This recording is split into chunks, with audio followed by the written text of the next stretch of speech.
What is going on, my friends? Candace B here. Thank you so much for coming to my channel. I appreciate you guys. I hope you're doing amazing today.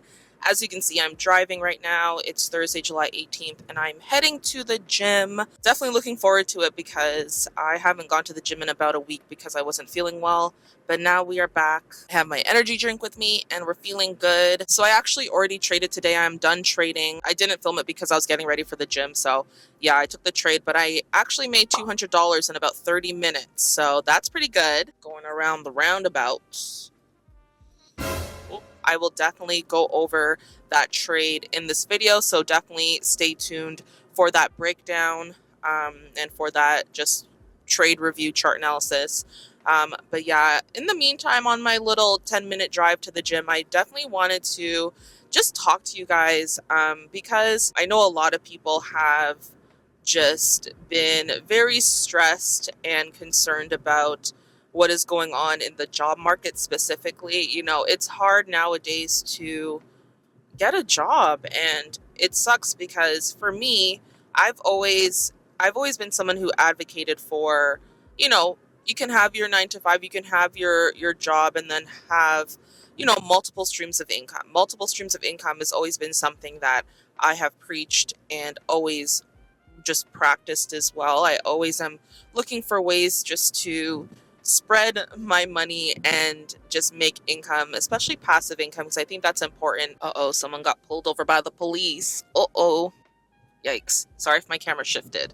But yeah, in this day and age, it's nearly impossible to just live off of one income, you know, to live off of one stream of income, let alone if you live by yourself, if you're doing your own thing. It's a blessing to have a partner who also has an income so that, you know, you both can put your money together. But for a lot of people, that's not the case. And it's just difficult to live in this world, especially in this economy. I know in the States it's similar, but in Ontario, where I live, it's near impossible to just to stay afloat, to even go to the grocery store and buy decent food, you know, food that actually is healthy. And it just sucks, you know, it sucks that this is the case and this is the situation and how the economy is going. It leaves a lot of people just scared for the future, myself included. You know, a lot of times I wake up very confused and I'm just like, okay, what am I doing with my life? Where are we going? You know, my motivating factor right now is not necessarily, oh, just to make sure my family's good, because they're perfectly fine. You know, I'm thankful to have come from a family who has built up a certain level of success where they're comfortable. I guess you can consider it middle class, upper middle class, whatever the case may be, although middle class is deteriorating. But for me, it's more about my future kids. You know, if I decide to start a family, you know, get married and start a family, God willing, then I want to make sure that I can provide for these kids without stress. I don't know, there's just so many things that I think about that I'm just like, wow, I need to make sure that I'm doing as many things as I can right now to make sure my future self is as well prepared as possible. And I've always had that mindset, I feel like, as far as just like my young adult years. I would keep trying things, and I've been the person that got in the way of my own success. There's one way you can look at it as regret, where it's just like, man, I should have done more. I should have been more wise back then.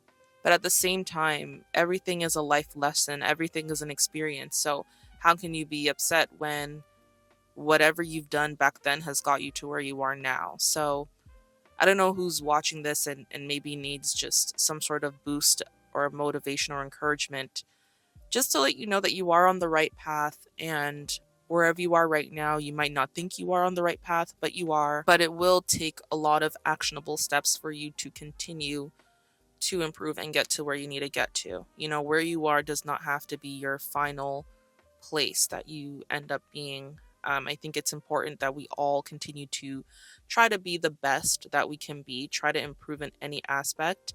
And even if we don't reach a certain place that we've envisioned in our mind years ago, just know that you're where God needs you to be. So I feel like my faith is definitely something that I've been relying on so heavily and has given me a lot more peace than I could ever imagine, especially through these times, especially through these just very uncertain times, where it's just like I'm just trying to put myself in the best financial position. And although I don't have anything against having a job, like a 9 to 5 job, I feel like it is risky in these type of times to be sending out job applications only, just to be focused on that, spending hours and hours a day doing that, and then afterwards not doing anything else, just waiting for these employers to call you back and offer you a job. I think it is so risky to do that because I feel like everything is so oversaturated. There's so many more people that need jobs than there are jobs out there, in my opinion, or just in terms of qualifications. People who are not qualified for jobs, you can't get that job if you're not qualified, obviously, to a certain extent. So I think it is risky to not take a chance on yourself. I think it's risky to not try every single thing. The internet is the best tool we have in this era.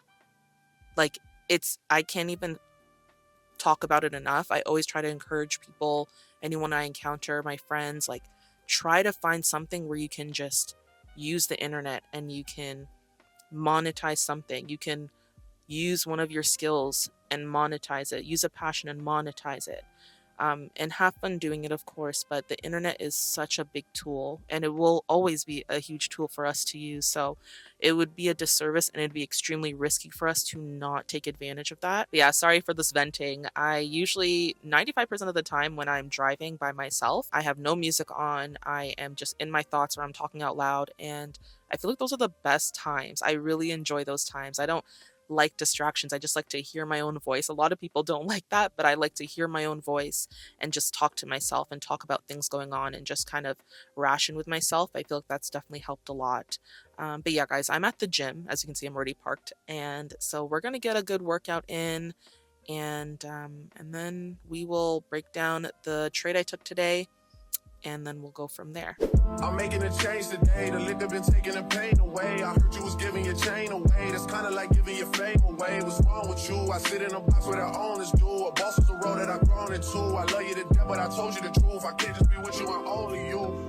Yeah, I got one virtual, got one, and that there's the only two, man. How many times have I shown it through, man? How many nights I've been woke, swerving the potholes, not trying to fuck up the wheels on the road, okay? Funny how life goes. He thought he was sick, now we wiping his nose, okay? Soon as you give him your soul, you blow up and they say you're selling your soul, okay? They want my life exposed, they want to know about the highs and lows.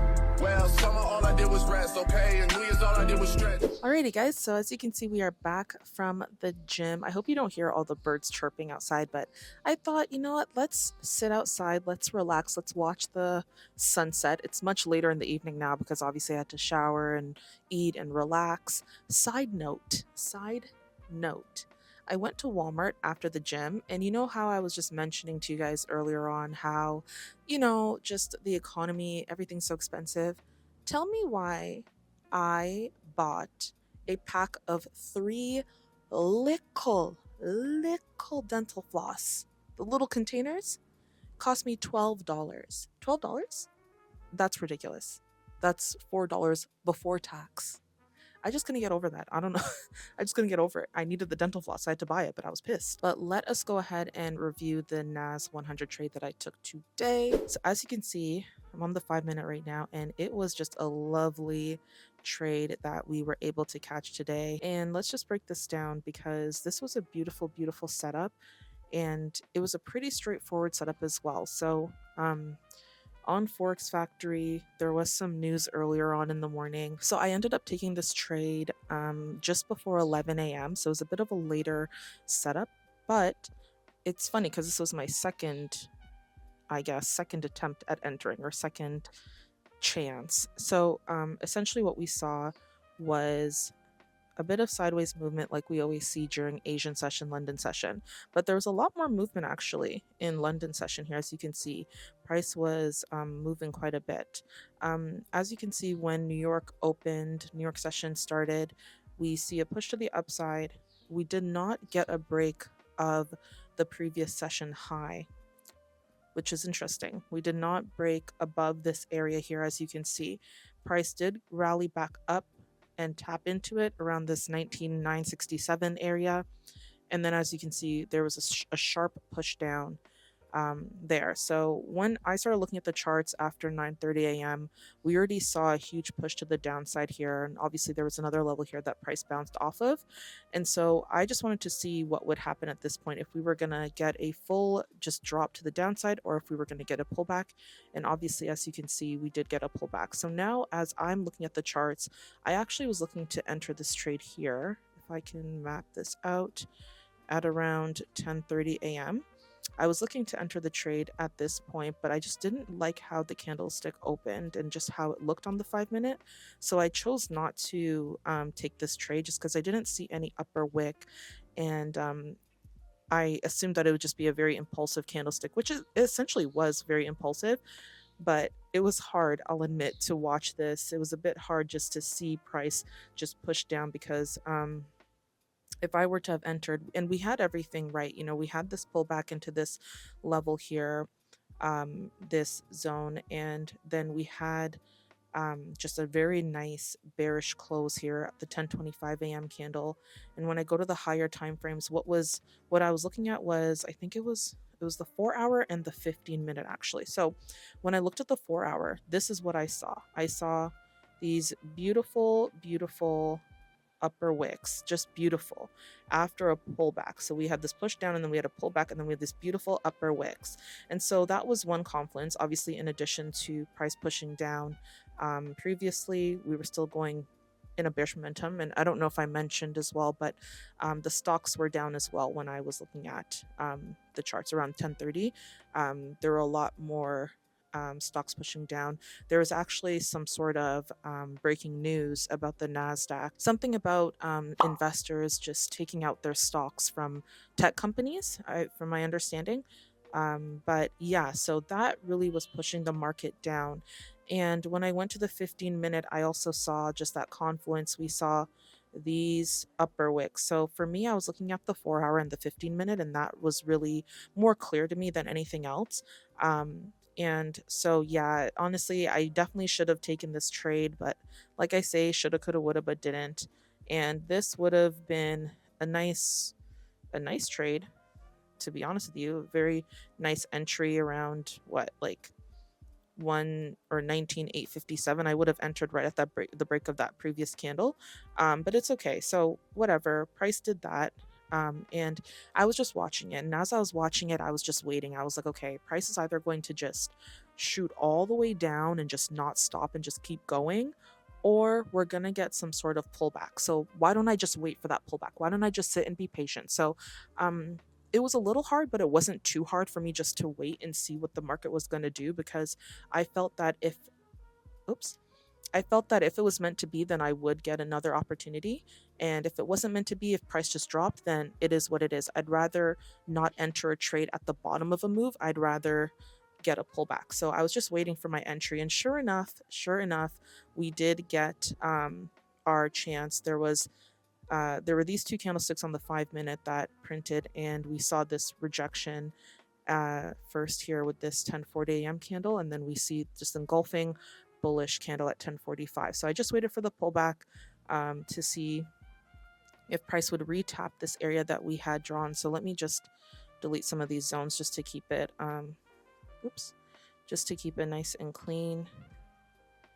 So we were essentially just waiting for price to come back to this level here, because price had already tapped this level quite a few times. Even if I were to look at just previous price, we see price has been gravitating towards this area. So the fact that price was able to, it bounced off, pulled back, and then it was able to break below it, there was a good probability, a good chance for price to come back up and retest it. And for me, that was a great area to enter, because I was able to set my stop loss just above the zone, and we were able just to catch it right on that wick there. So I didn't hesitate to enter, and we did. And then I actually entered a second trade around, let me just see. So I entered my first trade at 10:56 a.m. and then once price just continued pushing down a little bit, I entered a second trade at 10:58 a.m. So very, very nice. And as you can see, price just plummeted. Like, it was just a beautiful setup. I couldn't have made this more of a perfect setup. I'm very proud of myself for just waiting for the setup to happen and waiting for that pullback, because the old Candace would have gotten in right at the bottom here. Like literally the old Candace would have done that, and price would have pulled back up, hit my stop loss, or I would have been moving my stop loss, and yeah, it could have dropped after the fact, but my psychology would be so messed up if that was the case. So I'm very proud of myself just for waiting for the simple move. You know, structure was so straightforward and simple that it would have been a disservice for me to have entered where I know I shouldn't have entered. So I'm just very happy that I just waited and was patient with it. And as you can see, the market rewarded us for our patience, because with the 2 entries, I got 208 points on one entry and 195 points on the other entry. So in total, I got 403 points for the day, and that equaled about $200 for the day. And this was about a 30-minute trade, entered at 10:56, and I was out by, let's see what time, by 11:33. So yeah, and then I was able to go and enjoy my day. So now at this point, I don't believe I'm going to be trading on Friday, but we'll see. I think I'll just take that day off, because we just literally made 20% in one trade in 30 minutes, 20% of our overall goal of $1,000. So that is big, and that is not a normal trade. It's not a normal setup, or it's not a normal thing that, you know, I caught this big trade. I'm not expecting to always catch these type of trades. I just took what the market gave me. Honestly, I truly did just take what the market gave me. So now we are up a little over 30%, I think closer to 32% towards our goal overall in this FTMO challenge. So that's pretty awesome. And that honestly is a reason for me just to relax and not trade on Friday, because with these moves, like price had such good moves this week, I feel like Friday it might just chill out. I mean, there is a chance that it could have another big move on Friday, but you know, I feel like Friday it might just chill out and relax. And so why not do the same? Why not chill and relax as well? Thank you guys so much for watching. I always appreciate it. I really, really do. You know, the fact that you take the time just to watch my videos, I am so grateful and so humbled by it. And I just hope I can provide some sort of value, whether it's just happiness, entertainment, whatever, knowledge of some sort, or just being able to know what to avoid when it comes to trading and stuff like that. But yeah, I'm so grateful for you guys. So until we meet again, until my next video, I hope you have a remarkably tremendous, beautiful day, week, and life.